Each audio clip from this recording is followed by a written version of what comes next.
আমাদের পাশের দেশ ভারত, এখানে দেখবেন যে মুসলমানদের উপর প্রচুর নির্যাতন করতেছে। তারা মুসলমানদের মসজিদ ভেঙে দিচ্ছে, মাদ্রাসা ভেঙে দিচ্ছে, এবং পুলিশের সহযোগিতায় পুলিশ এসে বুলডোজার দিয়ে এগুলো ভাঙতেছে। তো দেখেন, এই ওয়াকফ যে আইনটা নিয়ে এত কিছু করতেছে, দেখেন আসলে এই মূল কথা কি দেখেন, ওখানে হিন্দু সবাই কিন্তু খারাপ না। এখানে বিশেষ করে যারা এই উগ্রপন্থী হিন্দু যারা আছে, এরা এত নিকৃষ্ট। একটা পশুর যে পরিমাণ জ্ঞান আছে, এই পরিমাণ জ্ঞান তাদের নাই। আমি আপনাকে বোঝাচ্ছি যে যে গরুর বাছুর, সে কি গরুর কি খায়? দুধ খায়। সে কিন্তু গরুর পেশাব খায় না, গরুর মুখ খায় না। কিন্তু তারা হইলো আমাদের এই উগ্র হিন্দু যারা আছে, এরা এত উগ্র। একটা পশুর যে জ্ঞান আছে যে এটা দুধ, এটা মুদ, এটা খাওয়া যাবে আর এটা খাওয়া যাবে না, ওই উগ্র হিন্দুর এইটুক জ্ঞান নাই। সে মুদও খায় এবং সে মনে করে যে এই মুদ হচ্ছে তার মায়ের মুদ খেলে তার নেকি হবে।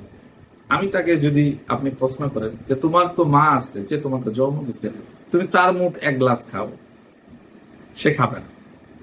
আসল কথা হলো কি, এরা আসলেই উগ্রবাদী। এরা পশুর চেয়েও নিকৃষ্ট, কারণ এদের জ্ঞান নাই।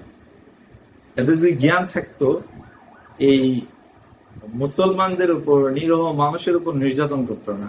তাদের বিবেক নেই, তাদের যে মনুষ্যত্ব, এই জিনিসটাই নেই। এরা প্রচুর পশুর চেয়েও নিকৃষ্ট। তো তাদের এই নির্যাতন, এটা আপনার কি মনে হয় যে এমনি এমনি বন্ধ হবে? বন্ধ হবে না। আমাদের প্রতিবাদ করতে হবে, মুসলমানদের একজোট হতে হবে। দেখেন, তসবি পরে শুধু দোয়া করে যদি সকল কিছু সমাধান হইতো, তো মানুষ দোয়া পরে, এই তসবি পরে সবকিছু করতো। নবীদেরকে দেখেন, আমাদের নবী মুহাম্মদ রাসূলুল্লাহ সাল্লাল্লাহু আলাইহি সাল্লাম, তিনি কি করছেন? তিনি যুদ্ধ করছেন। তো আসল কথা হলো কি, যে সবকিছু যদি দোয়া এবং কথার দ্বারা হইতো, তাহলে আল্লাহ রাসূল যুদ্ধ করতেন না। তার মতো ধৈর্যশীল, তার মতো দয়ালু নবীও যুদ্ধ করেছেন। এখন মুসলমানদের এক হওয়ার সময়।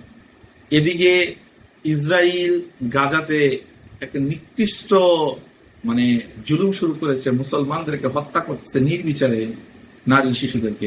পাশে নব্য ইসরায়েল, এই উগ্র হিন্দু, এরা হচ্ছে মোদির ভক্ত। এই নরেন্দ্র মোদী, এ একটা সময় গুগলের যে র্যাঙ্কিং ছিল, টপ পৃথিবীর 10 জন সন্ত্রাসীর ভিতরে তার নাম ছিল। সে এত বড় সন্ত্রাসী ছিল। সে একবার এরকম হিন্দু মুসলমানের দাঙ্গা লাগায় প্রায় 10,000-এর মতো মুসলমানকে হত্যা করেছে। আপনার প্রচুর মুসলমানদের ভিটাবাড়ি তারা রেখে চলে গেছে যান বাঁচানোর জন্য। তারা যায় বিভিন্ন জায়গায় বস্তির মতো করে আছে, আর তাদের সম্পদ এই বেয়াদব, এই উগ্র হিন্দুরা তারা এটা দখল করে রাখছে। তারা সেগুলো ভোগ দখল করতেছে। এখন আবার এই যে একটা দাঙ্গা লাগাচ্ছে, এই দাঙ্গাকে কেন্দ্র করে দেখেন কত মুসলমানের ঘর বাড়ি, ধন সম্পদ শেষ করে দিচ্ছে, মুসলমানের জানমাল ক্ষতি করতেছে। আসল কথা কি, যে আপনাকে এখন একজোট হইতে হবে, অন্যায়ের প্রতিবাদ করতে হবে, হকের উপর চলতে হবে। দেখেন, মুসলমান যদি হকের উপর ইমানের সাথে ন্যায়ের জন্য জীবন দেয়, তো মানুষ দেখতে সে মারা গেছে, সে শেষ হয়ে গেছে, আসলে তা না। আল্লাহ তাআলা তাকে শহীদের মর্যাদা দেবে ইনশাআল্লাহ। আর শহীদকে আল্লাহ তাআলা বলছে তবে মৃত হইল না, আর যে শহীদ হয়ে গেল, তো তাকে তো আল্লাহ তাআলা জান্নাত দেবে। আর জান্নাত এমন এক জায়গা যেখানে তাকে কষ্ট কখনোই স্পর্শ করবে না। এর জন্য আজ মুসলমানদেরকে আমাদের সকলকে একজোট হইতে হবে এবং আমাদেরকে ন্যায়ের পক্ষে জিহাদ করতে হবে, ইসলামের জন্য জিহাদ করতে হবে।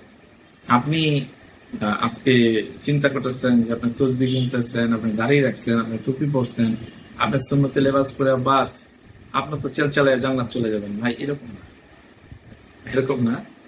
আপনাকে অবশ্যই জিহাদের তামান্না আপনার অন্তরে থাকতে হবে, অবশ্যই জিহাদের তামান্না জিহাদের আশা আপনার থাকতে হবে, এবং সুযোগ আসলে অবশ্যই যাইতে হবে, কারণ অনেক অনেক শিশু, নারী, নির্যাতিত মানুষ এই আপনাদের আমাদের উপর আজকে আশা করে আছে যে না আজকে মুসলমানরা আসবে, মুসলমানরা জাগবে, সারা পৃথিবীর ভিতরে তারা শান্তি ছড়াইবে।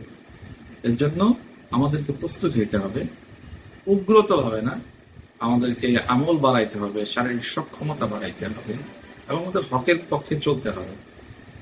তো আল্লাহ তাআলা আমাদের সকলকে হকের পক্ষে চলার তৌফিক দান করুন এবং জিহাদ করার তৌফিক দান করুন।